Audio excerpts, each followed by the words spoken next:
నమస్తే, welcome to BRK news. This is Manoj. బులెటిన్లో breaking చూస్తున్నాం. జూబ్లీ హిల్స్ ఉప ఎన్నిక కౌంటింగ్కు అన్ని ఏర్పాట్లు పూర్తయ్యాయి.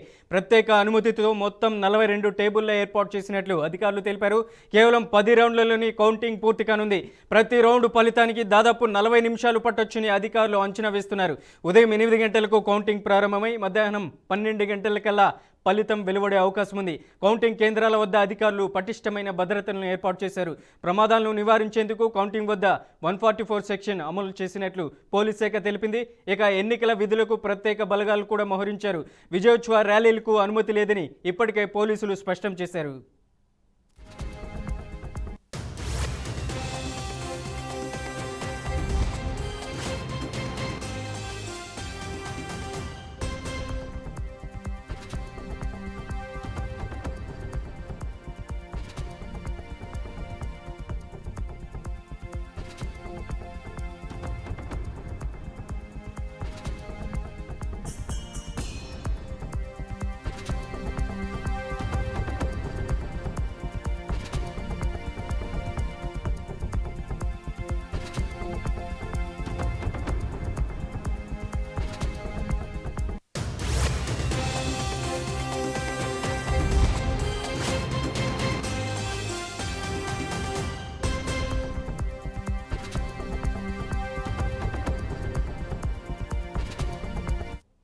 ఈ ఉప ఎన్నికలో మొత్తం 58 మంది అభ్యర్థులు బరిలో దిగారు. ప్రతి టేబుల్ వద్ద అభ్యర్థి తరపున ఒక ఏజెంట్ ఉండేలా అధికారులు ఏర్పాట్లు చేశారు.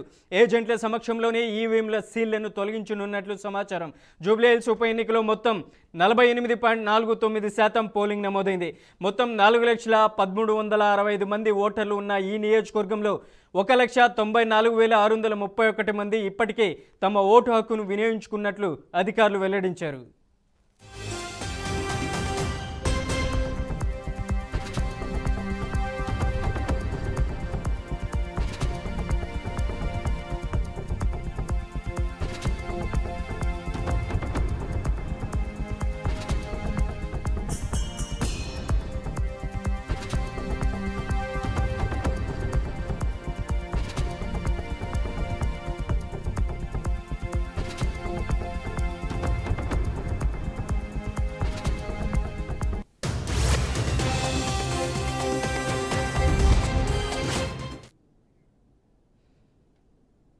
జూబ్లీహిల్స్ ఉప ఎన్నిక కౌంటింగ్కు అన్ని ఏర్పాట్లు పూర్తయ్యాయి. ప్రత్యేక అనుమతితో మొత్తం 42 టేబుల్లో ఏర్పాటు చేసినట్లు అధికారులు తెలిపారు.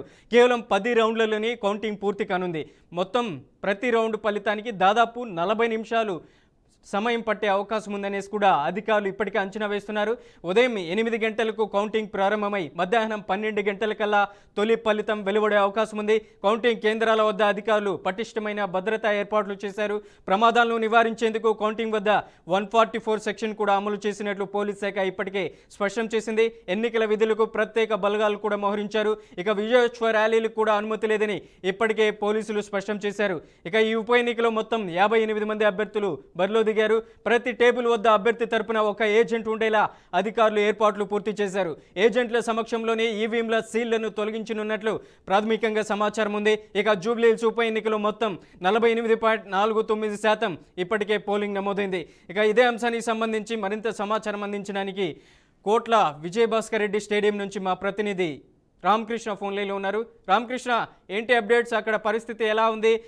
ఎన్ని గంటలకి ఈవీఎంలు లెక్కించే అవకాశం ఉందంటారు?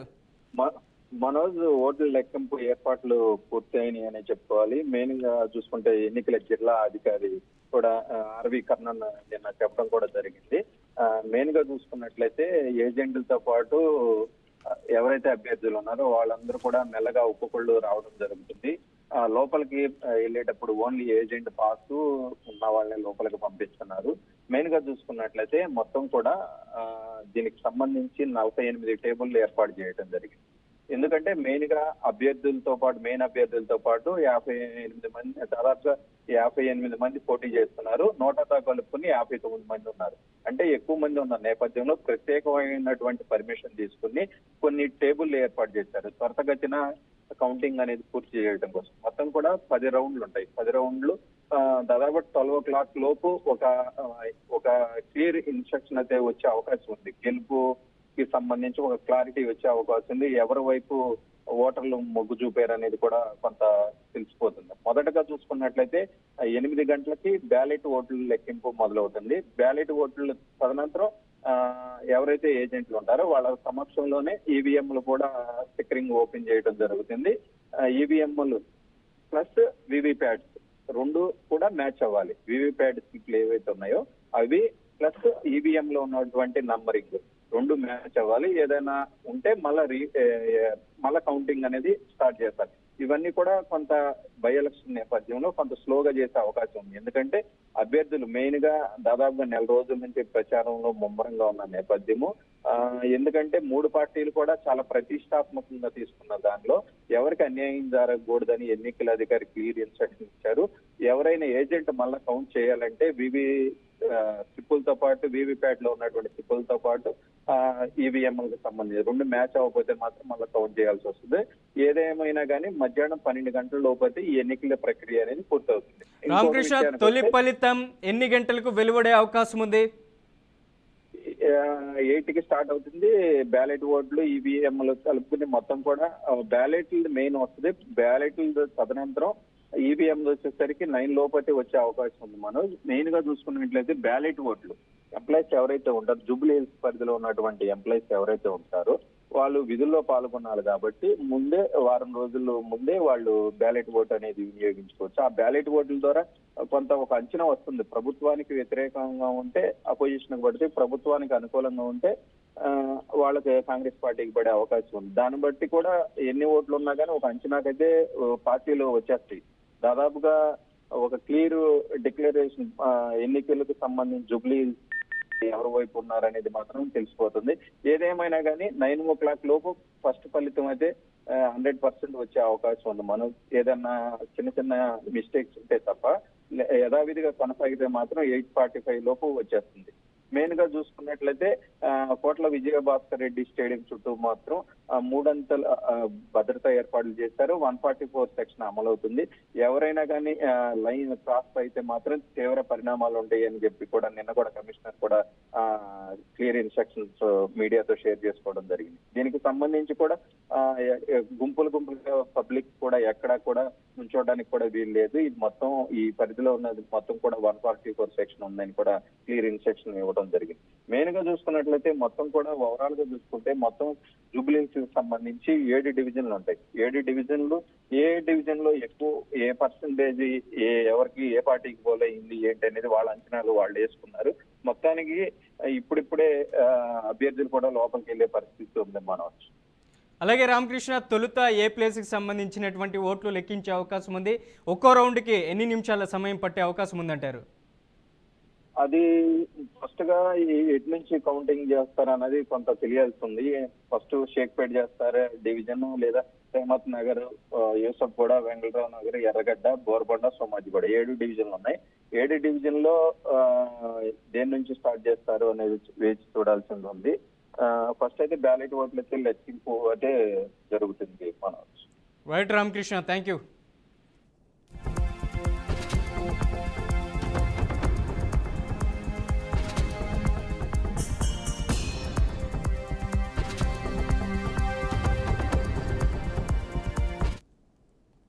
జూబ్లీ హిల్స్ ఉప ఎన్నికల కౌంటింగ్ ప్రారంభమైంది. ఉదయం 8 గంటలకి కౌంటింగ్ మొదటిగా పోస్టల్ బ్యాలెట్ల ఓట్లను లెక్కించనున్నారు. ఇక మొత్తం జూబ్లీ హిల్స్కి సంబంధించినటువంటి 42 టేబుల్లో ప్రతి టేబుల్ దగ్గర 3 అధికారులను ఇప్పటికే నియమించారు. ఇక ప్రధానంగా 10 రౌండ్లు ఉండబోతున్నాయి. జూబ్లీ హిల్స్కి సంబంధించినటువంటి పోలింగ్లో ఒక్కో రౌండ్ లెక్కించడానికి 40 నిమిషాలు సమయం పట్టే అవకాశం కనిపిస్తుంది. ఇక తొలి ఫలితం కూడా ఉదయం 11 గంటలకు వెలువడే అవకాశం ఉంది. ఇప్పటికే జూబ్లీ హిల్స్ ఉప ఎన్నికలో పోటీ చేసినటువంటి అభ్యర్థులు కాంగ్రెస్ పార్టీకి సంబంధించినటువంటి నవీన్ యాదవ్, అలాగే బీఆర్ఎస్ పార్టీకి సంబంధించినటువంటి మాగంటి సునీత, బీజేపీకి సంబంధించినటువంటి లంకాల దీపక్ రెడ్డి కూడా కోట్ల విజయభాస్కర్ రెడ్డి ఇండోర్ స్టేడియంకి చేరుకున్నారు. అక్కడ దగ్గరుండి ఎన్నికల ఫలితాలను కూడా పరిశీలించనున్నారు. ప్రతి రౌండ్లో తనకు సంబంధించినటువంటి ఏజెంట్లు కూడా అక్కడ ఫలితాలను విశ్లేషించే అవకాశం కూడా కనిపిస్తుంది. ఇప్పటికే దానికి సంబంధించినటువంటి ఏర్పాట్లను కూడా ఈసీ అధికారులు అక్కడ ఏర్పాట్లు చేశారు. 8 గంటలకి మొదటగా పోస్టల్ బ్యాలెట్ల ఓట్లను లెక్కించనున్నారు. అలాగే హోమ్ విధానంలో ఎవరైతే ఓటు వేశారో వికలాంగులు కావచ్చు, అలాగే వయోవృద్ధులకు సంబంధించినటువంటి మొత్తం 105 ఓట్లు పోలయ్యాయి. అవి కూడా మొదట హాఫ్ అన్ అవర్లో లెక్కించే అవకాశం ఉంది. తర్వాత 8:30 నుంచి జూబ్లీహిల్స్లో పోలైనటువంటి మొత్తం 1,95,000 ఓట్లను కూడా లెక్కించే అవకాశం ఉంది. 10 రౌండ్లలో ఈ ఓట్లను లెక్కించనున్నారు. ఇప్పటికే దానికి సంబంధించినటువంటి ఏర్పాట్లను కూడా ఎన్నికల ప్రధాన అధికారి ఆర్వి కర్ణన్ కూడా ఏర్పాటు చేశారు. జూబ్లీహిల్స్లో ప్రధానంగా మొత్తం రెహమాత్ నగర్, అలాగే బోరుబండ, ఎర్రగడ్డ, యూసుఫ్గూడ బస్తీ, ఇక అక్కడ ఉన్నటువంటి వెంగళరావు నగర్, జూబ్లీహిల్స్, అలాగే షేక్పేట్, మొత్తం ఈ ప్లేసెస్లో అన్నిట్లో కూడా 144 సెక్షన్ ఇప్పటికే అమలు చేశారు. ఎటువంటి విజయోత్సవ ర్యాలీలు కూడా ఏర్పాట్లు చేయకూడదు. గెలిచిన అభ్యర్థులు విజయోత్సవ ర్యాలీలకి, అలాగే అక్కడ ఉన్నటువంటి ఏదైతే సెలబ్రేషన్స్ కూడా దూరంగా ఉండాలి. 144 సెక్షన్ అమల్లో ఉందంటూ కూడా ఇప్పటికే ఈసీ ప్రకటించింది. ఈసీ ప్రకటించినటువంటి నేపథ్యంలో అక్కడ భారీ ఎత్తున 144 సెక్షన్ కూడా అమలు చేశారు. ఇక కోట్ల విజయభాస్కర్ రెడ్డి ఇండోర్ స్టేడియం చుట్టూ కట్టుదిట్టమైనటువంటి కేంద్ర బలగాలతో కూడా సెక్యూరిటీని ఏర్పాటు చేశారు. ఇక ప్రధానమైనటువంటి పార్టీలకు సంబంధించినటువంటి అభ్యర్థులు కూడా ఉత్కంఠభరితంగా ఉన్నారు. నువ్వా నేనా గెలిచేది అన్నట్టుగా జూబ్లీహిల్స్ ఉప ఎన్నిక ఫలితాలు మనకు తొలి ఫలితం 11 గంటలకల్లా వెలువడే అవకాశం ఉంది. దానికి సంబంధించినటువంటి ఇప్పటికే ఓటర్లు కూడా 192,000 మంది ఇప్పటికే ఓటింగ్ వేశారు. దానికి సంబంధించినటువంటి ఫలితాలు కూడా ఈవీఎంలో నిక్షిప్తమై ఉన్నాయి. మరి కొద్దిసేపట్లో ఎన్నికలకు సంబంధించినటువంటి కౌంటింగ్ కేంద్రం వద్ద అక్కడ ఎన్నికల ఫలితాలని స్టార్ట్ చేయనున్నారు. మొత్తం 42 టేబుల్ ఉన్నాయి. ప్రతి టేబుల్ దగ్గర 3 అధికారులు ఉండనున్నారు. మొత్తానికి అక్కడ ఉన్నటువంటి ఎవరైతే పార్టీలకు సంబంధించినటువంటి ఏజెంట్ల ఆధ్వర్యంలో అక్కడ ఉన్నటువంటి ఈవీఎంలకు సంబంధించినటువంటి సీలింగ్ విధానాన్ని కూడా ఏజెంట్ల సమక్షంలోనే మొదటగా తీయనున్నారు. సీలింగ్ తీసిన తర్వాతనే ఎన్నికలకు సంబంధించినటువంటి ఫలితాలని, కౌంటింగ్ని అక్కడ ఏర్పాటు చేసే అవకాశం ఉంది. ప్రతి రౌండ్కి సంబంధించినటువంటి ఫలితాలకి 40 నిమిషాలు సమయం పట్టే అవకాశం ఉంది.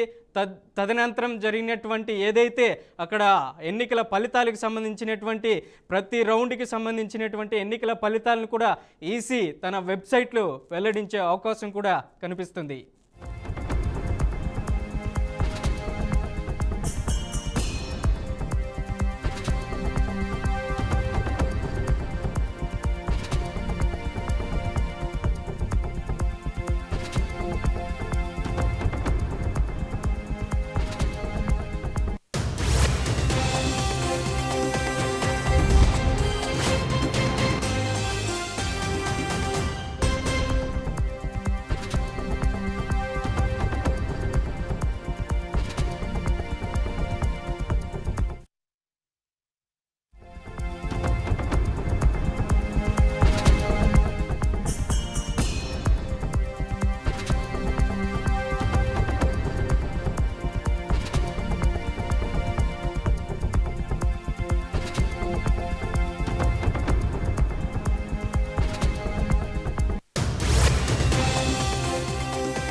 బీహార్ ఎన్నికల ఓట్ల లెక్కింపునకు సర్వం సిద్ధమైంది. ఇంకొన్ని గంటల్లో ఫలితాలు తెలుపునున్నాయి.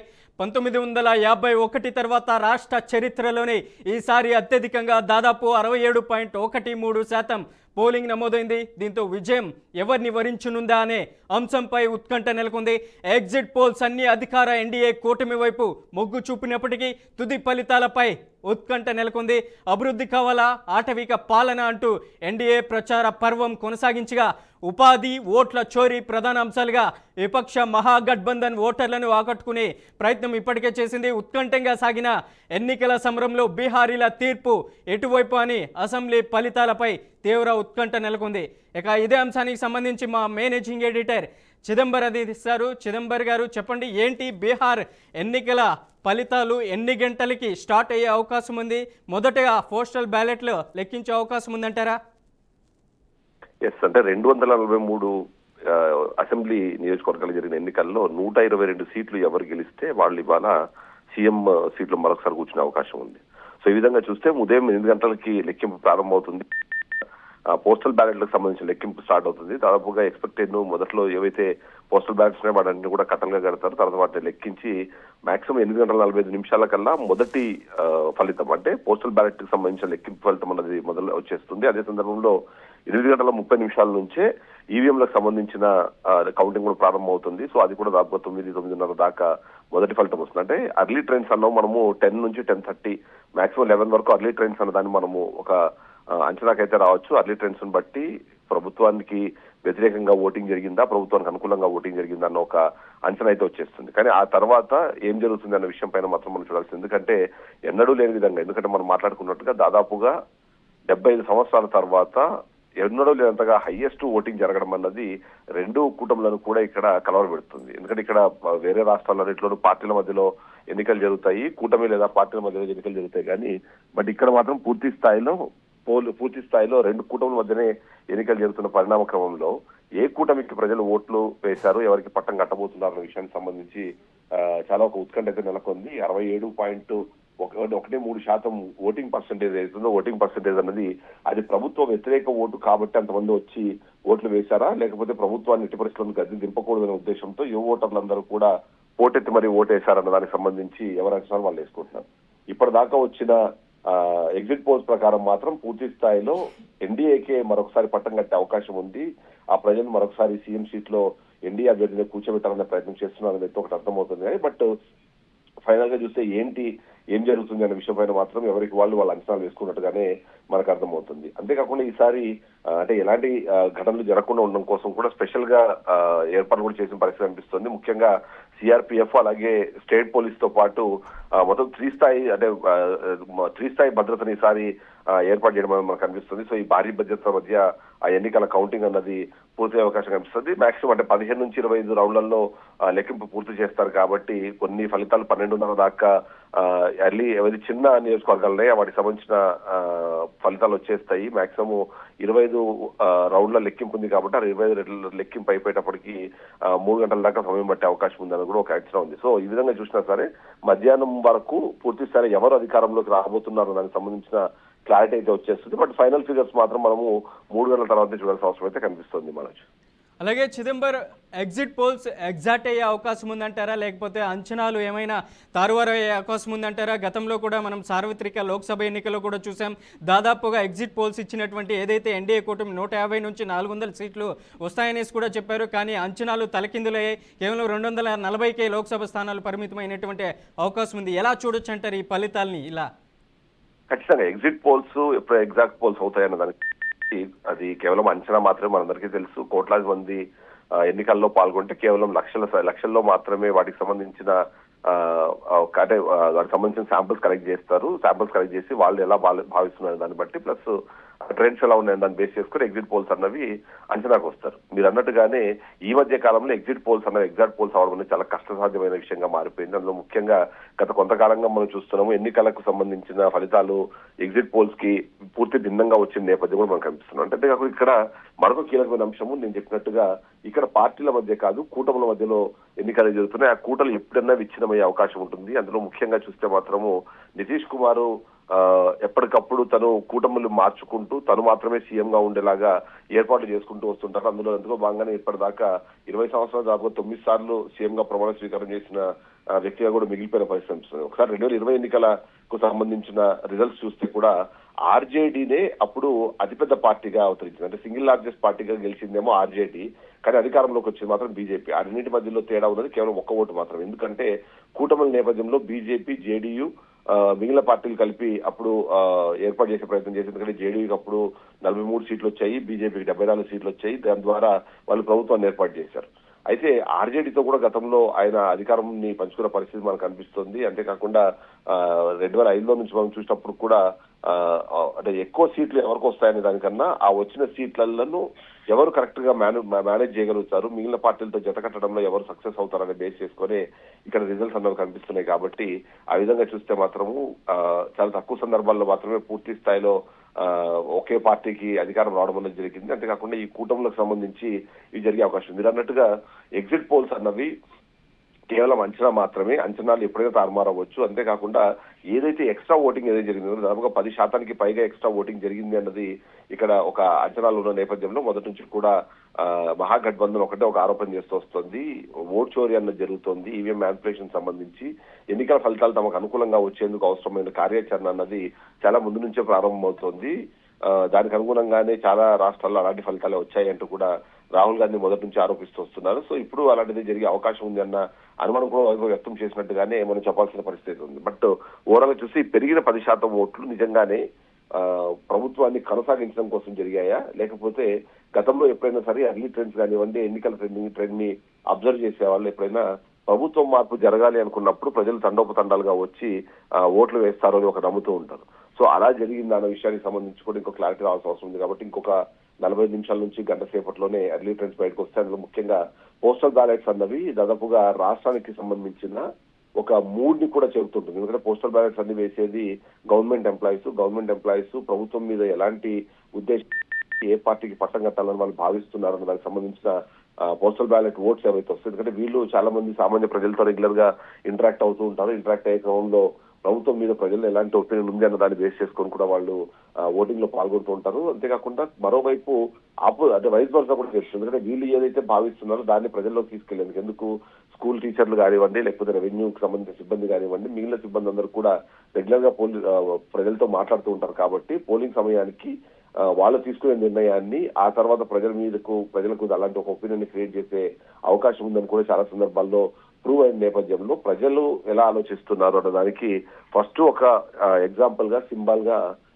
ఈ పోస్టల్ బ్యాలెట్స్ ఉంటాయి. కాబట్టి ఆ పోస్టల్ బ్యాలెట్స్ రిజల్ట్స్ వచ్చేదాన్ని బట్టి ఫర్దర్ గా కంటిన్యూ అవుతుందని చెప్పొచ్చు. కొన్ని సందర్భాల్లో మాత్రమే రాష్ట్రం హర్యానాలో మాత్రమే పోస్టల్ బ్యాలెట్లన్నీ ఒకవైపుగా వస్తే యాక్చువల్ రిజల్ట్స్ మరోవైపు వెళ్ళాయి. కానీ ఈసారి ఎలా జరుగుతుంది అనే దానికి సంబంధించి అయితే కొద్దిగా ఉత్కంఠ అయితే ఉంది. 10% పెరిగిన ఓటింగ్ ఎవరికి మేలు చేస్తుంది, ఎవరిని పదవి నుంచి దూరం చేస్తున్నది అయితే మనం వేచి చూడాలి. Manoj. Right Chidambar, thank you for the update.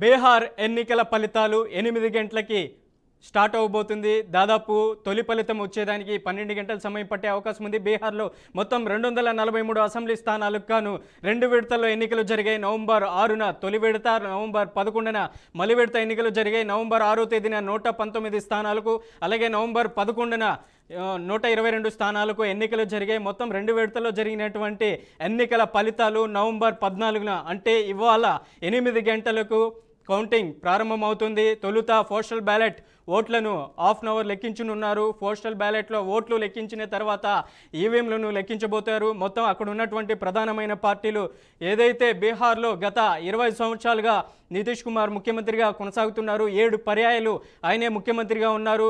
ఇవాళ కౌంటింగ్లో మరి ఫలితాలు నితీష్ కుమార్ వైపు మొగ్గు చూపుతాయా, లేక కొత్తగా ఉన్నటువంటి ఆర్జేడీకి సంబంధించినటువంటి లల్లూ ప్రసాద్ యాదవ్ తనయుడు తేజస్వి యాదవ్కి పట్టం కట్టబోతున్నారా కొత్త పార్టీకి అనేది వేచి చూడాలి. మరి బీహార్ ఎన్నికల ఫలితాలు మొత్తం మనం చూసుకుంటే అక్కడ మహాగఠబంధన్ పేరుతో ఆర్జేడీకి సంబంధించినటువంటి పార్టీ, అలాగే కాంగ్రెస్ పార్టీ ఆర్జేడీ 143 స్థానాలు, కాంగ్రెస్ పార్టీ 61 స్థానాలు, ఇక సిపిఎం వామపక్షాలు కూడా మొత్తం మహాగఠబంధన్ పేరుతో బీహార్లో పోటీ చేశాయి. అలాగే ఎన్డీఏ తరపున జేడీయూ జనతాదళ్ యూనియన్ నితీష్ కుమార్, అలాగే బీజేపీ 101 స్థానాలు, జేడీయూ 101 స్థానాల్లో పోటీ చేశాయి. ఇక ఎల్జేపీ కూడా పోటీ చేసింది. ఇక కొత్తగా బీహార్లో పొలిటికల్ స్ట్రాటజిస్ట్ ప్రశాంత్ కిషోర్ కూడా తన పార్టీని ఆవిష్కరించారు. జనక్ సూరజ్ పార్టీ పేరుతో ఆయన కొత్తగా ఈ ఎన్నికల్లో అదృష్టాన్ని పరిష్కరించుకోనున్నారు. మొత్తం 243 స్థానాల్లో కూడా ప్రశాంత్ కిషోర్ తన కొత్త పార్టీ ద్వారా ఈసారి ప్రధానమైనటువంటి ప్లేసెస్లో కూడా పోటీ చేశారు. మరి ఎంతవరకు ప్రశాంత్ కిషోర్ ప్రభావం కూడా ఉండనేది ఈ ఎన్నికల ఫలితాల్లో తేలనుంది.